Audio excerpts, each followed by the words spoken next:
శాతం మార్కులు దాటడమే గగనం అనుకున్న సబ్జెక్టులో ఏకంగా 90+ కొట్టేశారు. అలా ఒకరు కాదు ఇద్దరు కాదు 35 మంది అభ్యర్థులకు 95% మీదనే మార్కులు వచ్చాయి.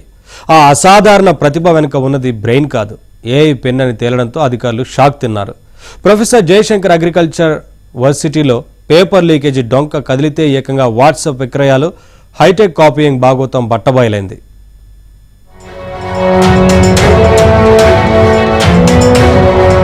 తెలంగాణ వ్యవసాయ వర్సిటీలో పేపర్ లీకేజీ భూతం కోరలు చాచింది. జగిత్యాల నుంచి వరంగల్ దాకా సిఐడి అధికారులు జరిపిన మెరుపు దాడుల్లో దిమ్మ తిరిగే నిజాలు వెలుగులోకొచ్చాయి.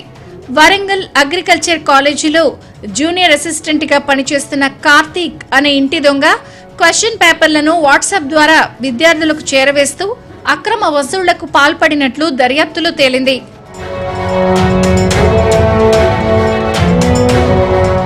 ఈ అక్రమాల్లో కింది స్థాయి సిబ్బందే కాదు, ఏకంగా కాలేజీ ప్రిన్సిపల్స్, ఉన్నతాధికారుల హస్తం ఉందనే ఆరోపణలు వెలువెత్తుతున్నాయి.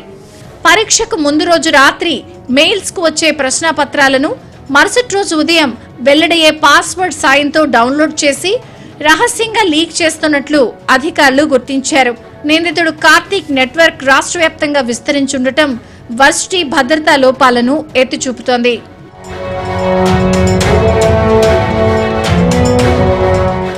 బీఎస్సీ పాథాలజీ వంటి కష్టమైన సబ్జెక్టుల్లో ఇన్ సర్వీస్ విద్యార్థులకు ఏకంగా 92% మార్కులు రావడం అధికారులకు అనుమానం కలిగించింది.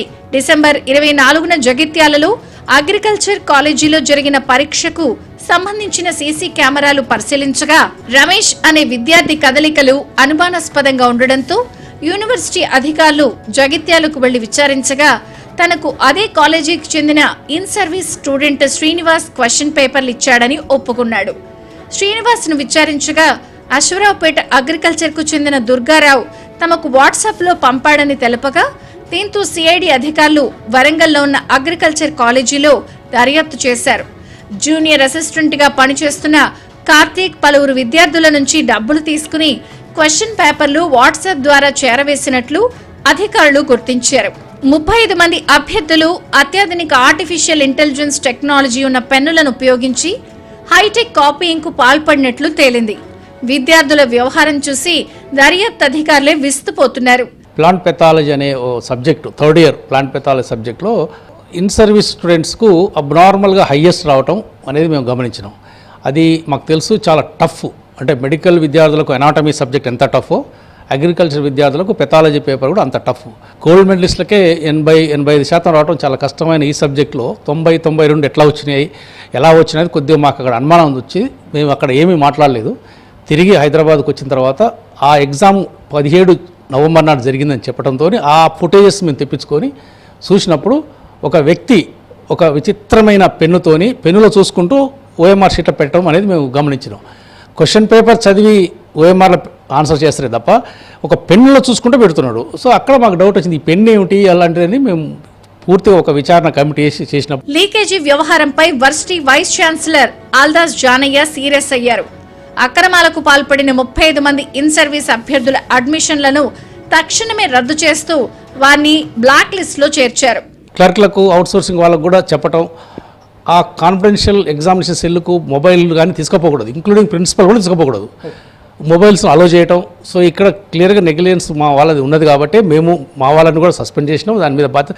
ఇక్కడ ఎగ్జామినేషన్ సిస్టమ్ని నాణ్యత అనేది విద్యార్థుల భవిష్యత్తు, విద్యా వ్యవస్థ నాణ్యత అనేది ఎగ్జామినేషన్ సిస్టమ్ మీద ఆధారపడుతుంది.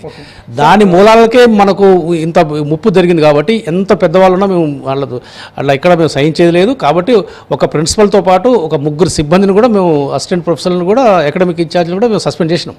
అసరావుపేట నుంచి జగిత్యాల వరకు సాగిన ఈ గొలుసుకట్టు లీకేజీలో ప్రమేయం ఉన్న ప్రతి ఒక్కరిని విడిచిపెట్టే ప్రసక్తే లేదని, ఇప్పటికే సిఐడికి కీలక ఆధారాలు సమర్పించామని వర్సిటీ స్పష్టం చేసింది. ప్రస్తుతం ఈ కేసులో సిఐడి ఛార్జ్ షీట్ సిద్ధం చేస్తోంది. ఏ క్షణమైనా కీలక అరెస్టులు జరిగే అవకాశం కనిపిస్తోంది. సాంకేతికతను సాగు కోసం వాడాల్సింది పోయి పరీక్షల్లో అక్రమాలకు వాడటం విద్యా వ్యవస్థకే మచ్చగా మారింది.